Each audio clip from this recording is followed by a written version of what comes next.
자, 오늘 뉴 예수는 역사다 7번째 하도록 하겠습니다. 오늘 여러분들에게 4가지를 말씀드릴 건데요. 첫째, 땅이 어두워졌다. 예수님께서 십자가에서 운명하실 때 땅이 어두워졌다라는 기록이 있죠. 그 기록이 다른 역사가들은 어떻게 기록하고 있는지에 대한 내용. 빌라도가 예수님을 내어줬습니다. 유대인들의 그 원한대로 내어줬는데요. 그러나 빌라도는 예수님을 놓으려고 애를 썼습니다. 하지만 어떤 말을 듣고, 한마디 말을 듣고 빌라도가 돌변합니다. 자, 그 내용, 왜 그랬을까? 도대체 왜 빌라도는 예수님을 살릴 수 있는 권세를 갖고 있으면서도 예수님을 살리지 못한 건데요. 왜 유대인들의 요구대로 예수님을 죽도록 사형을 언도했을까에 대한 내용이고요. 유대인들에게 탈무드가 있죠. 탈무드에 예수님께서 어떻게 기록되어 있는지가 나옵니다. 그리고 마지막 4번째는 십자가상의 그 죄인들의 다리를 꺾었습니다. 그렇게 해서 십자가에 달린 사람들을 죽였는데요. 왜 그랬을까? 보통 우리는 죽이려면 칼로 찌르거나 기타 이런 좀 잔인한 방법을 사용하는데 다리를 꺾는다고 사람이 죽지 않거든요. 그렇잖아요. 다리 부러진다고 그러면 죽나요? 단지 고통스러울 뿐이죠. 그런데 왜 십자가상에 달려있는 죄인들은 다리를 꺾어서 죽이려고 했을까에 대한 내용, 이 4가지를 통해서 예수님께서 실존하셨다라는 것을 오늘도 변증해 보도록 하겠습니다. 먼저 첫 번째, 땅이 어두워졌다. 땅이 어두워졌다. 마태복음 27장입니다. 마태복음 27장 35절부터요. 35절부터 54절까지 읽을게요. 마태복음 27장 35절부터 다 찾으신 줄 알고 제가 대독하겠습니다. 저희가 예수를 십자가에 못 박은 후에 그 옷을 제비 뽑아 나누고 거기 앉아 지키더라. 그 머리 위에 이는 유대인의 왕 예수라 쓴 죄패를 붙였더라. 이때 예수와 함께 강도 둘이 십자가에 못 박히니 하나는 우편 하나는 좌편에 있더라. 지나가는 자들은 자기 머리를 흔들며 예수를 모욕하여 가로되 성전을 헐고 사흘에 짓는 자여 내가 만일 하나님의 아들이거든 자기를 구원하고 십자가에서 내려오라 하며 그와 같이 대제사장들도 서기관들과 장로들과 함께 희롱하여 가로되 저가 남은 구원하였을 때 자기는 구원할 수 없도다. 저가 이스라엘의 왕이로다. 지금 십자가에서 내려올지어다. 그러면 우리가 믿겠노라. 저가 하나님을 신뢰하니 하나님의 저를 기뻐하시면 이제 구원하실지라.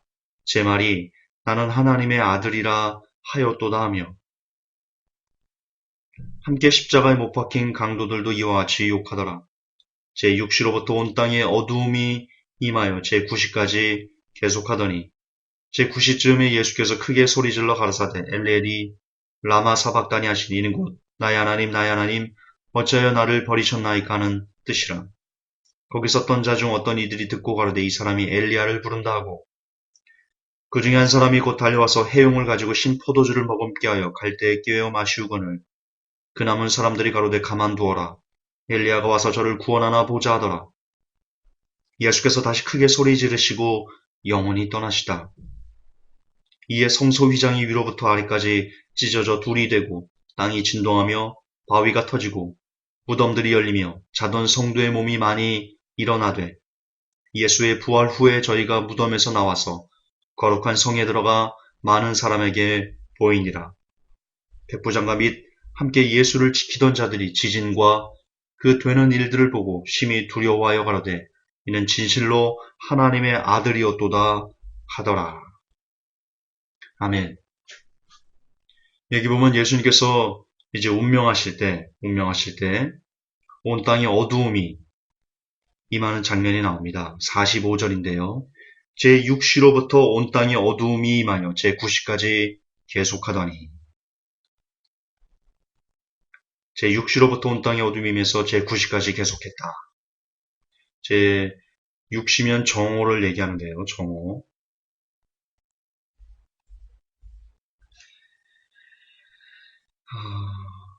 자, 이 기록이 일반 역사가들의 역사책에 기록이 되어 있습니다. 역사 기록물로 남아 있습니다.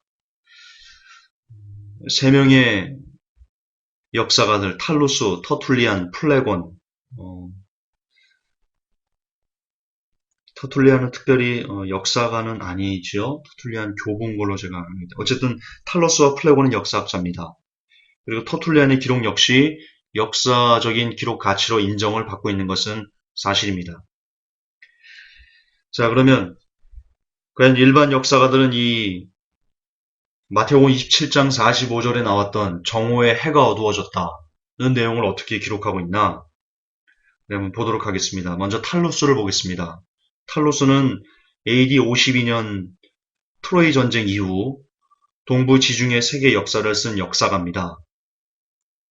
그는 3권의 역사서에서 자신의 역사서 3권에서 이 어둠에 대해서 반복적으로 기록하고 있는데요.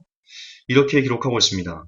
예수님의 죽음을 언급하면서 그는 십자가 처형 사건 때 어두움에 대해서 그가 예수님의 십자가 처형 사건 때 일어난 어두움을 일식이다 라고 추측했습니다. 일식이다. 이게 뭐 일식 현상이든 아니면 기타 어떤 어둠인지 우리는 정확히 알지 못하지만 어쨌든 어둠이 있었다라는 것은 이 탈루스가 기록하고 있다. 그것은 부인할 수 없습니다. 다시 반복합니다. 일식 현상인지 아니면 일식을 뛰어넘는 어떤 초자연적인 하나님의 권능인지 그거는 우리가 알 수 없지만 그러나 그 당시 예수님께서 죽으실 때 어두움이 있었다라는 것은 일반 역사가의 책에 기록되어 있다라는 것은 사실이다. 짚고 넘어가야 되겠습니다. 자, 터툴리안의 기록입니다. 터툴리안에 따르면 해당 현상, 그러니까 예수님께서 죽으실 때 온 땅에 어둠이 임했던 이 현상이 로마와 아테네 그리고 지중해 다른 도시에서도 볼 수 있었다라고 합니다. 또한 AD 33년이라는 책이 있는데요. 저는 도서관에서 빌려서 봤는데 좀 두껍습니다. 한 500페이지 가까이 되는데 거기 보면 당시 로마인들, 예수님과 관계된 로마인들 있죠. 왕부터 해가지고 이 빌라도도 거기 나오고 그런 사람들의 내용 그리고 그들의 어떤 역사적인 기록들 또 그들이 예수님과 어떻게 연관되는지에 대한 내용들이 그 AD 33년에 기록이 자세하게 서술되어 있는데요. 그 AD 33년이라는 책에 따르면 이 당시의 상황이 그러니까 온 땅에 어둠이 임했던 이 상황이 너무나 신기해서 이걸 공문서로 작성해서 로마에 보낼 정도였다. 그래서 당시 로마 사람들은 이 공문서를 읽어볼 수 있었다. 그렇게 기록되어 있습니다. 그만큼 예수님의 죽음은 일반인들이 볼 때 너무나 신비로운 그런 사건이었다. 너무나 신비로운 사건이었다. 라는 것을 알 수 있고요. 마지막 역사학자는 플레곤입니다. 플레곤. 이 사람은 카리아 출신의 그리스 작가거든요. 그의 기록에 이런 내용이 있습니다.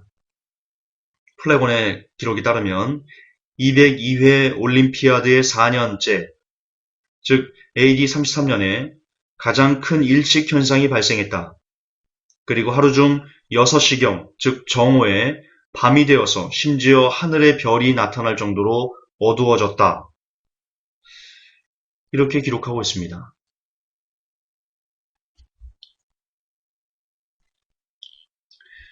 이처럼 마태복음 27장 제자들이 기록한 이 기록은 제가 말씀드렸죠. 마태복음이 기록된 시기가 예수님께서 죽으신 지 몇십 년이 지나지 않아서 바로 기록됐습니다. 따라서 예수님의 죽으심을 수많은 사람들이 본 그 수많은 사람들이 태반이나 살아있는 상태에서 마태복음이 기록된 겁니다. 그런데 만약 마태복음의 기록이 가짜라면, 거짓이라면 예수님께서 십자가에서 운명하실 때 온 땅의 어두움이 제6시로부터 9시까지 계속되지도 않았는데 계속됐다라고 기록했다면 그 태반이나 살아있는 사람들이 야, 그때 어두워지지 않았는데도 무슨 소리 하는 거야? 거짓말하고 있어. 라고 해서 마태복음에 지금 관계된 이 예수님의 죽음에 대한 내용은 이미 찢겨져서 땅에 밟혀서 사라졌을 것이다. 사장됐을 것이다. 그런데 그 예수님을 반대하는 수많은 사람들이 여전히 살아있음에도 불구하고 여전히 마태복음의 예수님의 이 죽음, 십자가상의 죽음, 그리고 그때 어두움과 땅이 진동하고 엄청난 지진이 일어나고 그래서 어떤 니케의 가옥들이 막 무너지고 무덤이 열려서 죽었던 성도들이 부활해서 다시 살아서 이 성을 막 돌아다니는 이런 모습들을 이게 거짓말이었다면 거듭 반복하지만 마태복음은 찢어져서 없어졌을 것이다.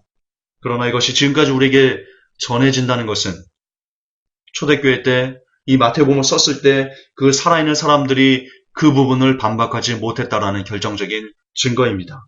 또한 이 마태복음 외에도 지금 보셨듯이 탈루스, 터툴리안, 플레곤 같은 역사학자들에 의해서 정오의 해가 어두워졌다는 이 신비로운 현상, 이 기적 같은 현상이 예수님의 죽음 때 일어났다는 것을 역사는 증명하고 있다.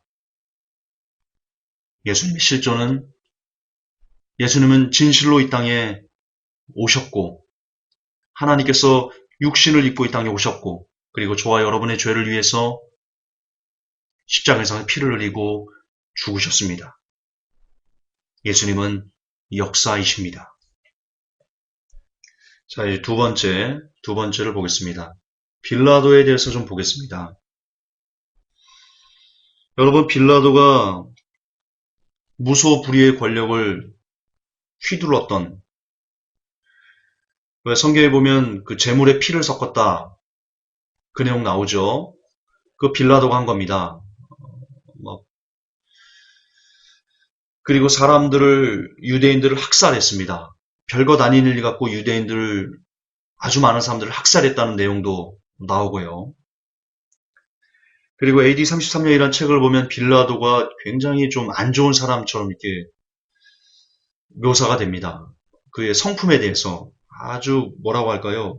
비겁하고 편협하고 막 이런 제 기억에 빌라도가 참 나쁜 사람, 기회주의자적인 그런 모습을 보인다. 이렇게 기록을 제가 기억하는데요. 어쨌든 빌라도에게 예수님뿐만 아니고 사람 한 명 죽이고 살리는 것은 일도 아닙니다.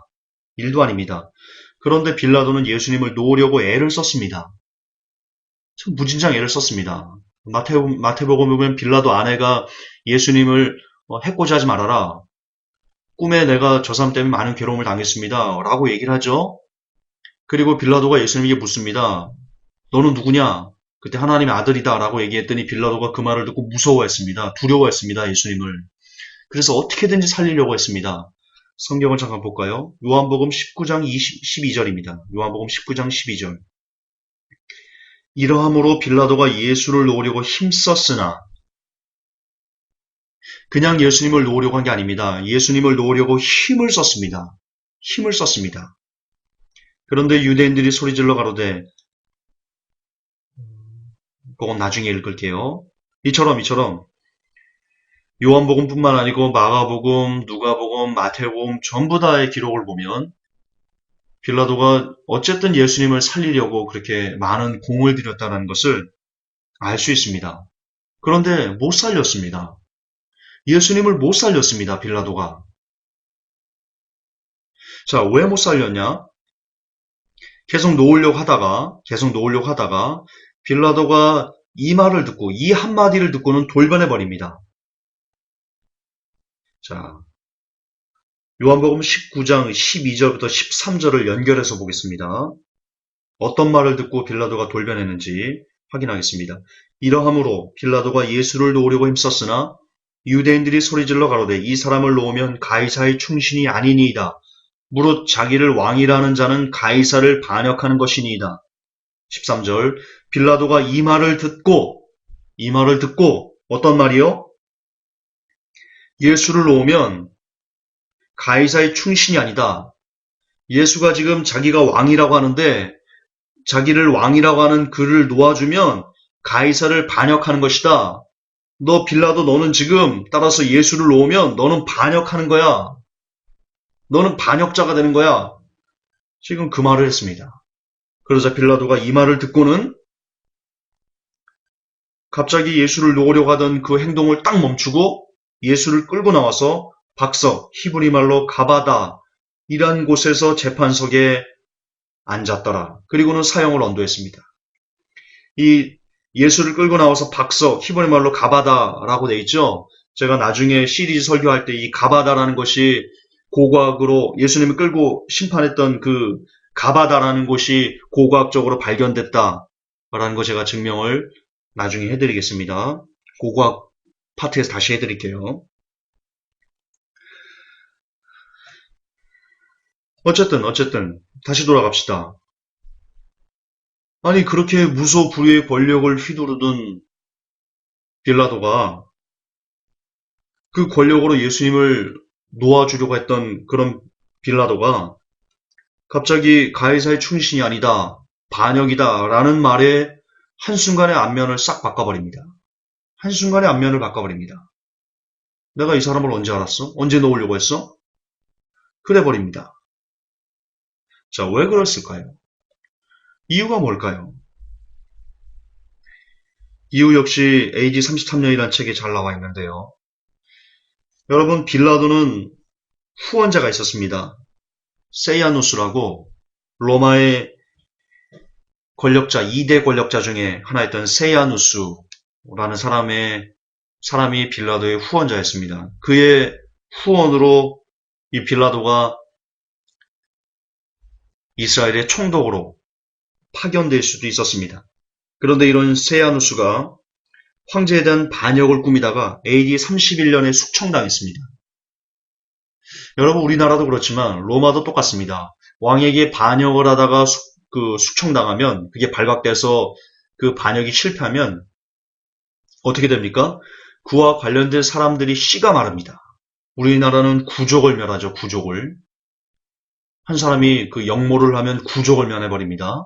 여러분 똑같습니다. 권력이 미친 자들은 그렇게 되는 겁니다. 그 황제는 이 세야누스와 관련된 인물들을 모두 다 찾아서 동반 숙청하는 그런 피바람이 이 당시 일고 있었습니다. 빌라도 역시 이에 전전긍긍하고 있었습니다. 언제 황제의 칼이 나의 목을 칠지 모른다 라는 그 두려움에 부들부들 떨고 있을 때 예수님의 재판이 있었던 겁니다. 유대인들은 이런 약점을 알고 있습니다. 빌라도 이런 약점을 알고 있습니다. 참 사악한 거죠. 이 유대 제사장들이요, 남의 약점을 알아가지고는 그 약점을 갈쿠리로 삼아가지고 사람을 이렇게 조종하려고 하는 이런 참 사악한 그런 짓을 했는데요. 어쨌든 빌라도는 이런 약점을 갖고 있었어요. 그래서 반역이란 단어를 듣자마자 빌라도가 두려움 때문에 돌변해버린 겁니다. 실제로 어쨌든 AD 31년에 세야누스가 숙청당했는데 예수님께서 운명하신 때가 AD 33년 경으로 그렇게 많은 학자들이 유추하고 있는데요. 2년 동안 지금 잘 버티고 있는 겁니다. 그러나 지금도 이 세야누스와 관련된 인물들이 숙청되는 피바람이 아직 가신 건 아닙니다. 따라서 실제적으로 이 유대인들이 황제에게 편지를 써서 보낸다면 이 빌라도가 자기를 왕이라고 하는 예수를 놓아줬다라는 투서를 넣는다면 빌라도는 그 순간에 목이 달아납니다. 빌라도만 죽는 게 아니고요. 빌라도 아내, 자녀들, 친척, 싸그리 다 죽어버립니다. 그래서 빌라도가 그렇게 무서워서 돌변해버린 겁니다. 그리고 빌라도는 이 황제에게 뭐라고 할까요? 별로 이렇게 좋은 인상을 남기지 못했던 그런 총독입니다. 어떤 일이 있었냐면요. 빌라도가 입성을 할 때 금방패로 황제 카이사르의 그 모양을 새긴 금방패를 만들어 가지고는요. 그걸 신전인가 그걸 어디다 놨더라? 그런 우상 숭배의 모습을 보여서 당시 유대인들이 엄청나게 항의해서 그거를 투서로 황제에게 보내서 황제가 진노하면서 당장 그 금방패를 치워라 라고 했던 역사 기록이 있습니다. 이처럼 한번 빌라도는 황제의 눈에 뭐가 났었고 더군다나 반역을 꾀하던 세아 뉴스의 천거로 이스라엘을 왔고 이런 여러 가지 약점들 때문에 결국 그 한마디에 이 사람을 놓으면 가이사의 충신이 아니니이다.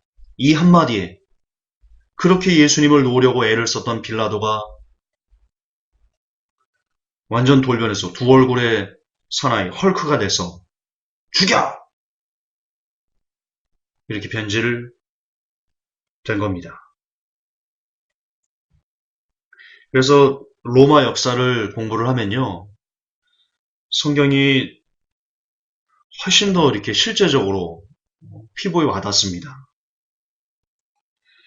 기회가 있으면 로마인 이야기 이런 책들, 그리고 제가 말씀드린 AD 33년 이런 책들을 시간이 있으면 보시면 여러분이 성경을 읽는데 조금 더 그 배경을 알기 때문에 좀 더 입체적으로 성경을 볼 수 있다.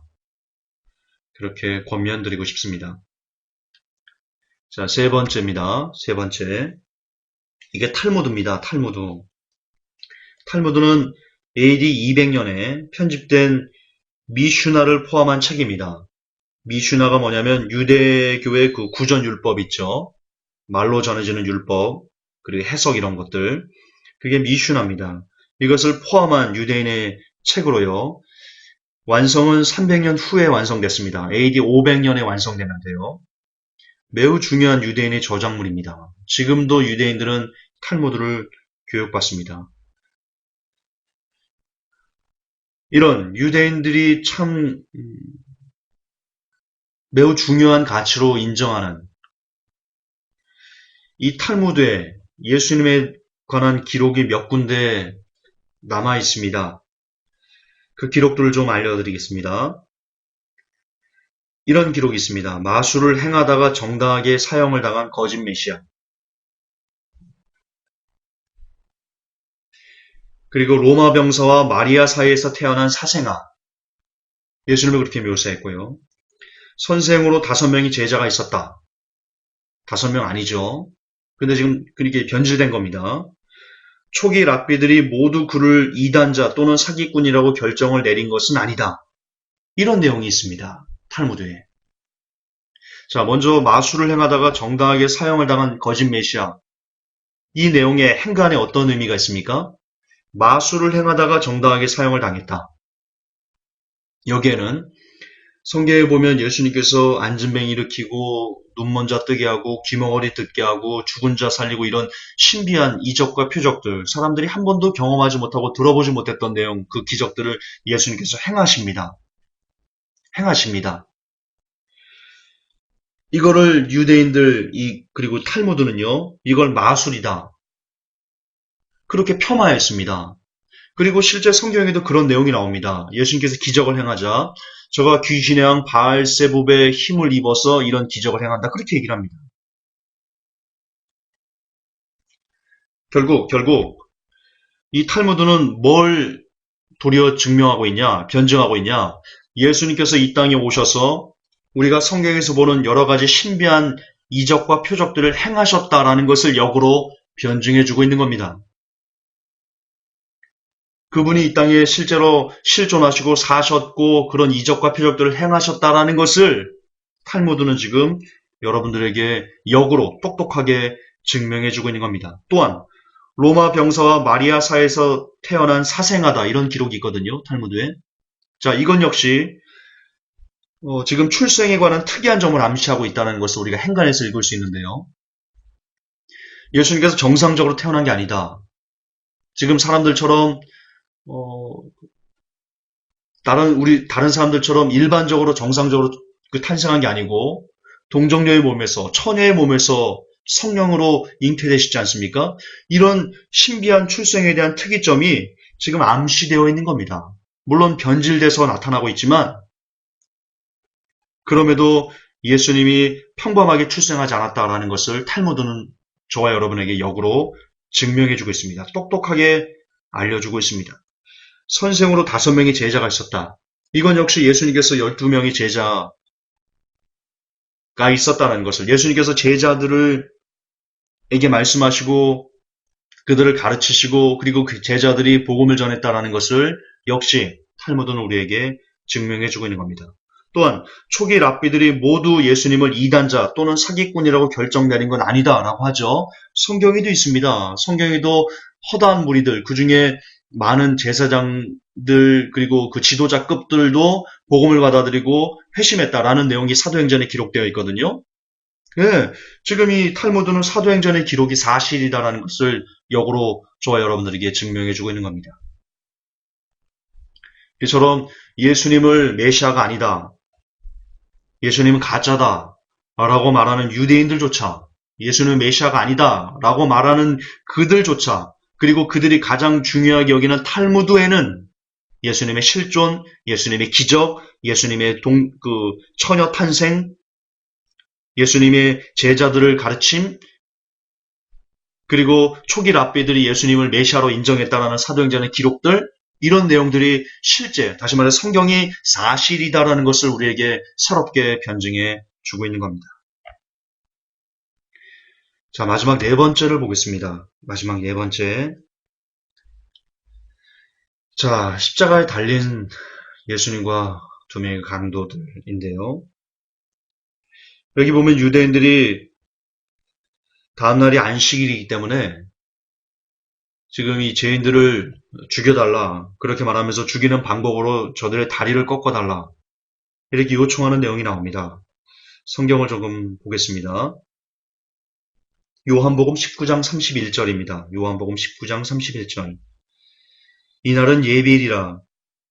유대인들은 그 안식일이 큰 날이므로 그 안식일에 시체들을 십자가에 두지 아니하려 하여 빌라도에게 그들의 다리를 꺾어 시체를 치워달라 하니.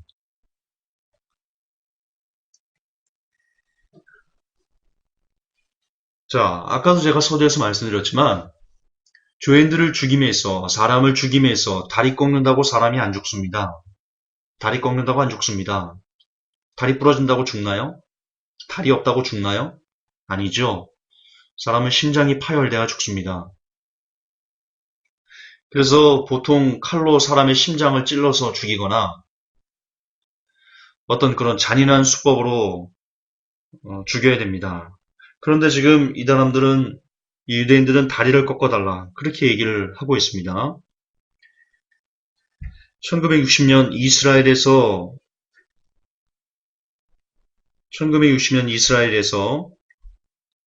시체 하나가 발견됐습니다. 그 시체가 십자가에 달려서 죽은 그런 시체입니다. 그게 미라 형태로 발견되는데요. 그 시체를 가만히 분석해 보니 십자가를 달리면 사람이 어떤 고통을 당하는지에 대한 그 고통에 대한 설명을 자세하게 할 수 있는 그런 시체였습니다. 예수님께서 어떤 고통을 당하셨는지는 다음 시간에, 시리즈 때 의학적으로 다시 우리가 고찰해 보도록 하고요. 지금은 이 부분만 보겠습니다. 왜 다리를 꺾어달라고 했을까? 여러분, 이렇게 십자가를 지면요, 이 몸무게에 의해서 이 팔이 늘어납니다. 팔이 늘어납니다. 그리고 어깨가 탈골되고 어깨가 빠지기도 하고요. 그래서 밑으로 축 처집니다. 밑으로 축 처지면 횡격막, 팔은 그대로 있고 몸만 빠지는 겁니다. 팔은 그대로 있고. 따라서 이 안에 있는 횡격막이 폐를 누릅니다. 그래서 숨을 쉴 수가 없습니다. 따라서 숨을 쉬려면 어떻게 해야 되냐? 다리를 들어야 됩니다. 발꿈치를 들어야 됩니다. 그러나 발꿈치를 들을 때마다 발등에 박혀있는 그 못이 다시금 발을 때리는, 다시 강타하는 그런 고통을 당하게 됩니다. 따라서 숨을 쉬려면 계속해서 발등에 못이 박히는 그런 고통을 당하면서 숨을 쉬어야 됩니다. 그래서 가장 빠르게 이 십자가에 있는 사람을 죽이려면 다리를 꺾으면 다리를 들 수 없기 때문에 곧바로 질식사하게 됩니다. 가장 빠르게 죽이는 방법이 그러므로 다리를 꺾는 겁니다. 그래서 성경은 유대인들이 다리를 꺾어서 빌라도에게 다리를 꺾어서 시체를 치워달라고 죽여달라고 죄인들을 죽여달라고 그렇게 부탁한 겁니다.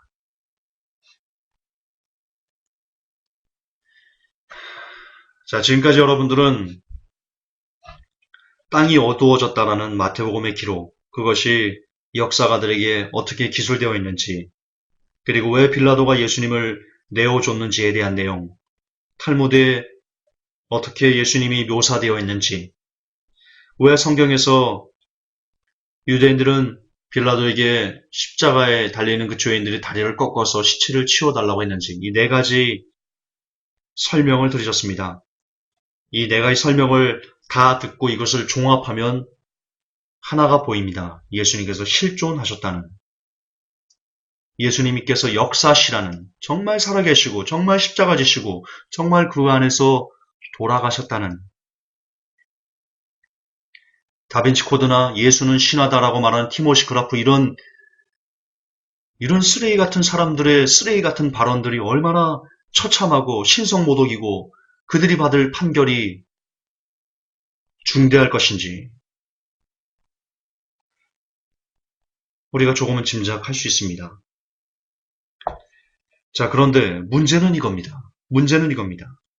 예수님께서 이렇게 처음에는 우리를 살려내시기 위해서, 이런 고통 가운데에서도 우리를 살려내시기 위해서 그 물과 피를 다 쏟으셨지만, 그렇게 확실하게 실존하셔서 우리를 그렇게 살려내셨지만, 이제 문제는 그분이 오신다는 겁니다.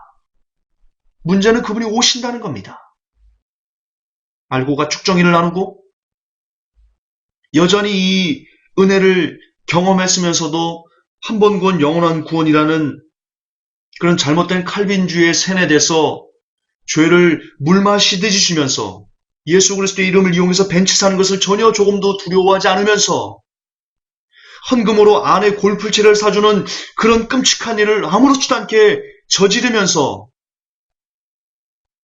여전히 입술로 예수를 믿는다, 예수를 왕이다라고 말하는 모든 사람들을 이제 심판하시기 위해서 이 땅에 오신다는 겁니다.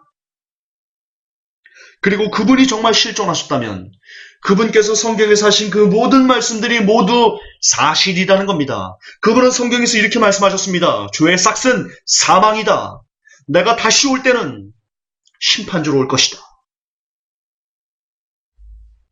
그리고 그분이 요한에게 친히 말씀하시고, 요한아 너는 본 것을 기록하라 하신 그 요한계시록, 그 안에 담겨있는 하나님의 진노의 서슬퍼런, 그 시퍼런 하나님의 진노가 이 땅에 쏟아질 그날이 이제 곧 저와 여러분이 사는 이 땅에 임하게 될 것이라는 겁니다.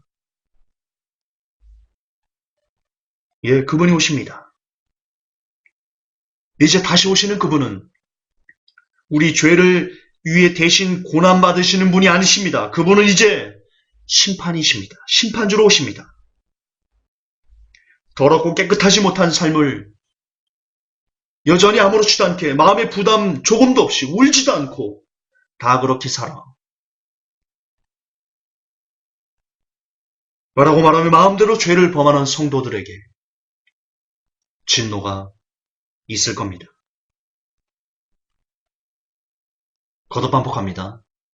지금 여러분이 보셨던 네 가지 이유를 통해서 예수님이 실존하셨다는 것을 여러분이 믿는다면, 그분이 다시 오마, 내가 심판주로 오마 라고 하신 그 말씀 역시 역사적인 사실로 증명될 것이라는 것을 저와 여러분이 잊으면 안 될 것입니다. 그러므로 그대 성도여, 예수님의 실존을 믿는다면 이 시간 그분이 다시 오신다는 그 말씀 앞에 두려워 떠셔야 됩니다. 왜냐? 저를 포함해서 여러분 모두 다 그분을 기쁨으로 맞을 정도로 그렇게 깨끗하고 거룩함을 추구하는 삶을 살고 있지 않을 것이기 때문입니다.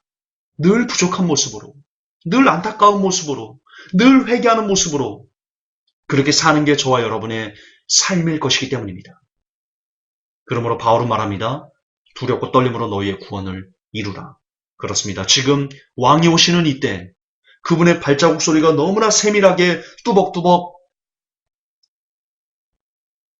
들리고 있는 이때 그대 성도여 두려워 떨면서 여러분의 구원의 완성을 위해 부단히 기도와 말씀으로 예수님의 옷자락을 붙잡는 그런 복된 성도가 될 수 있기를 이 시간 간절히 예수님의 이름으로 축복하고 싶습니다.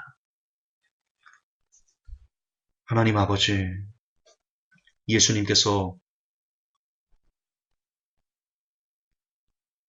살아 계셨습니다. 그리고 지금도 살아 계시고 그분은 영원히 살아 계십니다. 이 진리를 우리가 믿게 하시고 이분의 죽음으로 인해 우리 구주의 죽음으로 인해 시작된 구원의 문이 우리의 삶에서 하나님을 맞는데 부족함이 없게 완성을 향해 갈 수 있도록 부디 두렵고 떨림으로 우리의 몸과 영혼을 쳐서 복종하는 그런 복된 영혼이 제가 그리고 이 메시지를 듣는 모든 성도들이 되게 하여 주시옵소서. 우리 구주 예수님 이름 받들어 감사하며 기도하옵나이다. 아멘.